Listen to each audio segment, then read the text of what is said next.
रखिए। जो बात मैं रख रहा था, जो बात दीपक जी रख रहे थे, अमलेंदु जी रख रहे थे, उस बात को आगे बढ़ाइए प्लीज।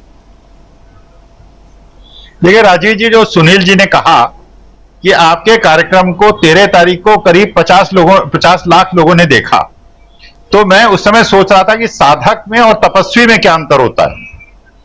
उन्होंने कुछ नाम लिए, हम लोग हैं साधक।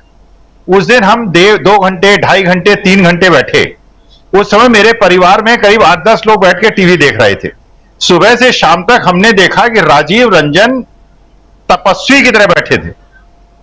और मैंने आपके कमेंट बॉक्स में कमेंट भी किया कि राजीव जी आज आप तपस्वी दिख रहे हैं। सुबह 6 रात को 9 बजे तक आप 1 मिनट नहीं हिले। अरे हम लोग तो छोटे साधक थे, आए 2 घंटे, 2.5 घंटे बैठ के चले गए। खैर, अब दूसरे तथ्य पे आते हैं।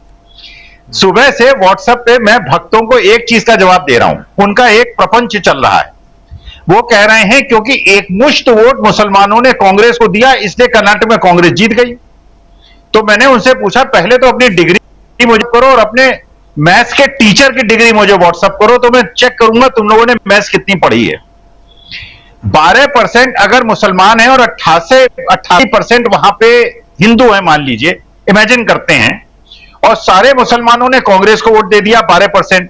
कांग्रेस मिला है 43%। 12% उसमें से घटा दीजिए, कितने बचे? 31-32%। बीजेपी को वोट कितना मिला है? 35%। तो इसका मतलब है 31%। अगर आपको 35% मिला 88% में से, इसका मतलब यह है कि जितने हिंदुओं के वोट मिले उतने ही वोट जो है हिंदुओं के कांग्रेस को मिले। अगर मुसलमानों का एक भी वोट जेडीएस को भी नहीं मिला और बीजेपी को नहीं मिला, इसका मतलब देखिए, हिंदुओं का, जो मैं बहुत दिन से आपके कार्यक्रम में राजीव जी कह रहा हूं, हिंदू 2 प्रकार के हैं। एक है असली हिंदू जो सही में हिंदू हैं, और एक है ढोंगी और फर्जी हिंदू। तो यह पता चला कि कर्नाटका के अंदर जितने असली हिंदू हैं उतने ही फर्जी हिंदू हैं, और जो बाकी धर्मनिरपेक्षता को और देश की एकता अखंडता को मानते हैं वो लोग कांग्रेस के साथ आए, इसलिए कांग्रेस जीत गई। मुझे लगता है कि जो 33% हिंदू जो असली हिंदू हैं, इनकी संख्या लगातार बढ़ती जाएगी, और जो ये फर्जी ढोंगी हिंदू हैं, इनकी 33% संख्या घटती जाएगी। इसलिए 2024 का जो संदेश है बिल्कुल स्पष्ट है राजीव जी।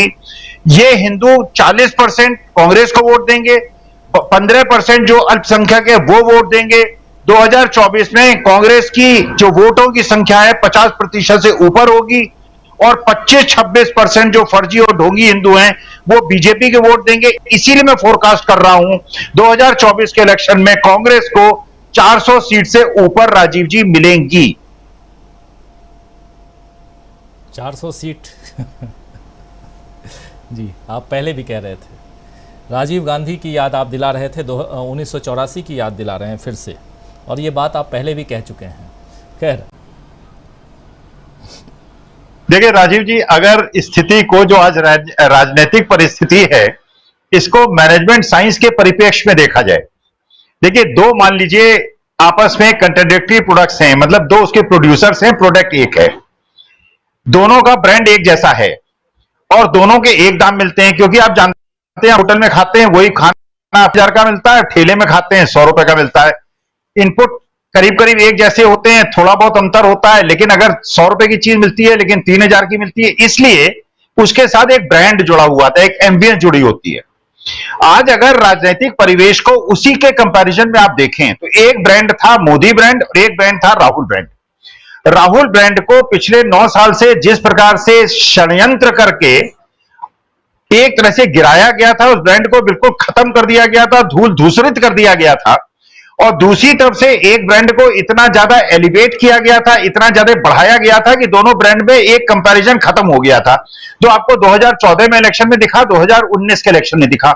आज परिस्थिति क्या है? आज परिस्थिति यह है कि एक ब्रांड जो बिल्कुल अपनी ऊंचाई पे था वो आधे स्तर पे आ गया है। जैसे आपने सुना होगा, कई साल पहले नेस्ले के बारे में एक प्रचार हुआ कि साहब उसके अंदर जो मैगी होती है उसके अंदर कुछ ऐसे केमिकल्स होते हैं जो नुकसान करते हैं। ब्रांड में बहुत बड़ा धक्का लगा। उसके बाद जो स्ट्रेटेजिक मैनेजर्स थे नेस्ले के, उनको ये बहुत बिल्कुल एक संघर्ष करना पड़ा कि ये गिरे हुए ब्रांड को कैसे उठाया जाए, और फिर उन्होंने ब्रांड को उठाया। आज नेस्ले के खुद प्रोडक्ट बिक रहे हैं।